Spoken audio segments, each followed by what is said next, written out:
Imagine a young woman bound into marriage at a young age. Her husband dies while she is still young, so she is left a widow.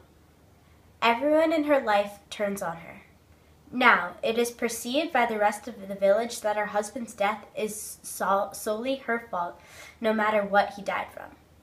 She is told that because of her wrongdoing someplace with God, her husband has died. Her in-laws take from her all her valuable belongings, and she is shunned by the community and government. Eventually, everyone around her loses all respect for her and her humanity. She will most likely be brutally raped by a village member or sold into sex slavery. Lily Thapa, president and founder of Women for Human Rights in Nepal, has seen this case thousands of times, and it is just one of the countless human rights violations brought upon women and lower-class citizens in Nepal today. In 2006, Nepal gained independence after a civil war that lasted over a decade. With this victory came many violations of human rights. Nepal is a small nation situated smack in the middle of the Himalayas. It is sandwiched in on both sides by India and China, two countries that would love nothing more than to take Nepal's territory as their own. Nepal is the only Hindu nation in the world. For generations, India and other nations that are predominantly Hindu have followed the caste system, a system put in place to hold everyone in positions of stature in society that cannot be overcome or changed.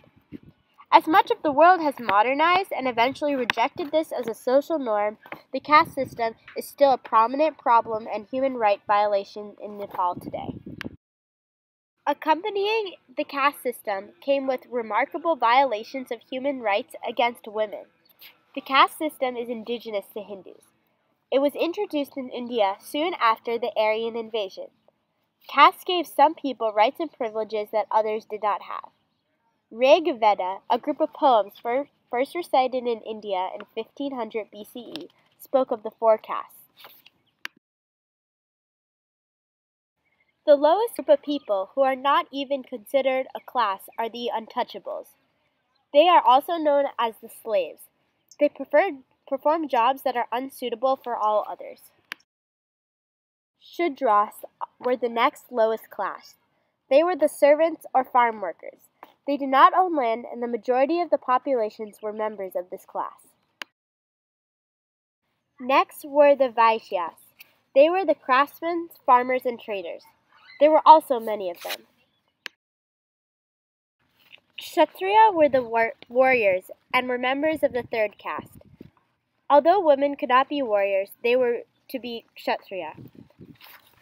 The top and highest caste were the Brahmins. They were the priests and holy people. They were thought to have a direct connection with God. Only Brahmin men would be educated. Even women of the highest caste could not be. It is not allowed for people of different castes to eat together, marry, or even generally be friends with one another. These strict caste systems cannot be escaped. All of them are still active in Nepal today. The caste system has helped the nation and religion stay organized and made people feel more connected with God because they have, so to say, holy purpose. However, it has also caused a lot of destruction of rights. In many parts of the country, individuals of lower castes as well as the untouchables do not even know that they should be getting paid for their work, and many women are oppressed and considered an even lower caste. Although many women's rights are being violated, there are many foundations and government actions in place to help stop the discrimination. The United States has given a considerable amount of aid to help these situations. In Nepal-U.S. relations, it states, "The United States works with Nepal to promote political and economic development and decrease the country's dependence on humanitarian assistance."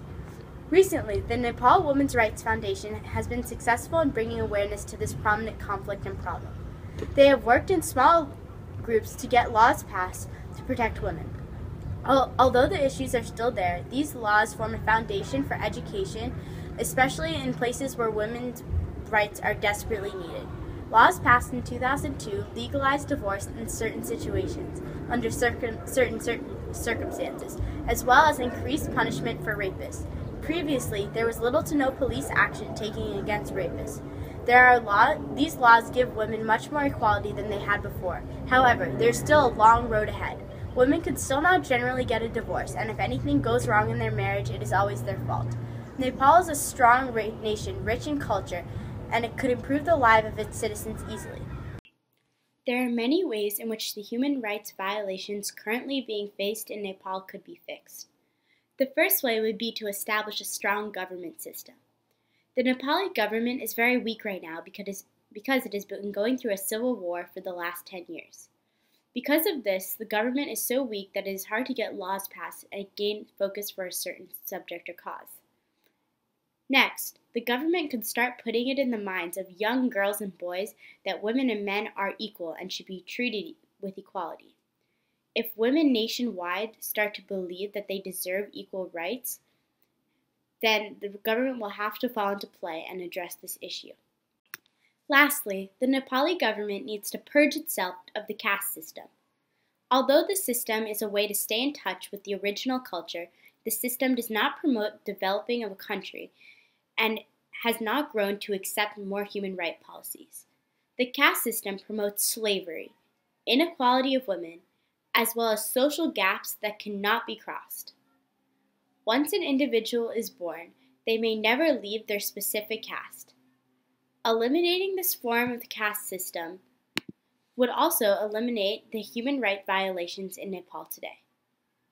In conclusion, Nepal faces many human rights violations due to their lack of leadership in the government system, the lack of laws protecting women from facing discrimination, and the caste system that does not allow the individuals to be equal.